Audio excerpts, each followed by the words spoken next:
Marcel Gabou, pilote à Rwandair.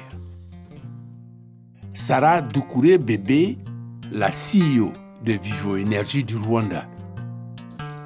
Éric Christian, le directeur de l'école Les Poussins. Leur dénominateur commun, ils sont ivoiriens vivant à Kigali, la capitale du Rwanda. Une référence qui fait recette. Partout où nous allons dans des rencontres, où nous avons des discussions, des séminaires, quand on vous sait ivoirien, c'est une qualité. Parce que tous mes amis ici au Rwanda ont pour ambition de visiter la Côte d'Ivoire. Parce que ceux qui y sont déjà allés leur reviennent avec de très bonnes nouvelles. La Côte d'Ivoire est un grand pays. Un grand pays au-delà des frontières que nous connaissons. Et ce qui fait que ici, on nous respecte seulement à entendre le nom Côte d'Ivoire. Comment réconcilier cet identifiant avec les actes posés au quotidien, chacun dans son domaine d'activité? Le capitaine Gabou, pilote en chef de Rwandair, un témoin éloquent. Captain Gabou is our chief pilot, as you know. He's very tough. Capitaine Gabou est notre chef pilote. Il est très discipliné et fait du bon boulot. Dans le département des opérations des vols en tant que chef. C'est un plaisir de l'avoir dans notre équipe et de le voir prendre part à la croissance de cette compagnie aérienne. Take part in the growth of this airline. La preuve par 4. Rwanda aujourd'hui a 2 Airbus A330.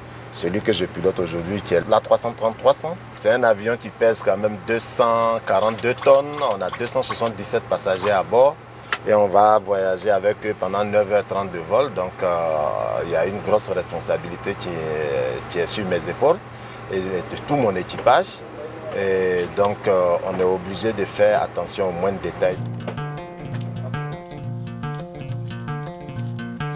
Idem pour Éric Christian et Sarah Doucouré dans la gestion de leurs responsabilités respectives. Je dirais que pour pouvoir réussir en Afrique, il faut savoir ce qu'on veut. Il ne faut pas lésiner à mettre les moyens et à mettre les atouts de son côté pour pouvoir se lancer, pour pouvoir saisir les opportunités et atteindre ses objectifs. Donc pour moi, c'est vraiment un plan. Il faut faire ses plans, il faut avoir des plans bien précis et il faut se donner les moyens d'y arriver. Éric Christian, le pédagogue, dispense ses acquis aux poussins d'aujourd'hui qui seront demain les poules et les coqs de la basse-cour. Dans mon école ici, j'ai 450 élèves. Donc imaginez à peu près 400 familles de Français en train de revenir. Et avec la chance que nous avons eue d'avoir Madame Louise Mouchikiwabo comme secrétaire générale de la francophonie, ce qui nous amène à renforcer notre ambition en matière de langue française, à aller enseigner la langue française dans le plus petit hameau.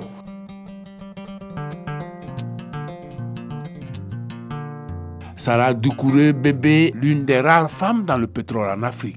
Un secteur à forte dominance masculine s'emploie à tirer son épingle du jeu. Le domaine pétrolier est un secteur assez masculin, mais ce n'est pas impossible. Donc il faut vraiment avoir cette volonté-là et se donner les moyens d'y arriver. Leçon à retenir, être femme n'est pas une fatalité. En direction des jeunes filles, je leur dirais ayez la tête sur les épaules. Avoir la tête sur les épaules, c'est savoir que parce que vous êtes femme, vous allez avoir sûrement plus de difficultés qu'un homme dans le même secteur. Il ne faut pas vous dire que parce que je suis une femme, alors j'ai moins de facilité ou je ne vais pas arriver à certains niveaux. Non. Si vous voulez vraiment évoluer dans le milieu professionnel, alors il faut oser. Ces ambassadeurs d'un genre nouveau ont quelquefois le mal du pays. Habituellement, me manque par moment au niveau familial, au niveau des amis, mais quand vous avez une conviction dans la vie, quand vous avez des ambitions personnelles à réaliser, vous êtes obligé d'aller là où vous pouvez trouver votre bonheur? Abidjan me manque beaucoup, j'y vais régulièrement et à part peut-être le climat, on va dire un peu plus tempéré ici, je me sens un peu, c'est un peu mon Abidjan à moi. Hein.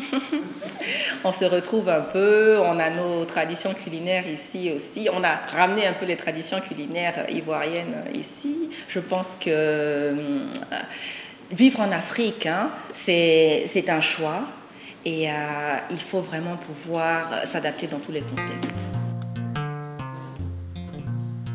Vous avez dit s'adapter. C'est le lot quotidien du pilote. Un vol ne ressemble pas à un autre. Donc chaque fois que je viens faire un vol, ça nécessite une préparation personnelle.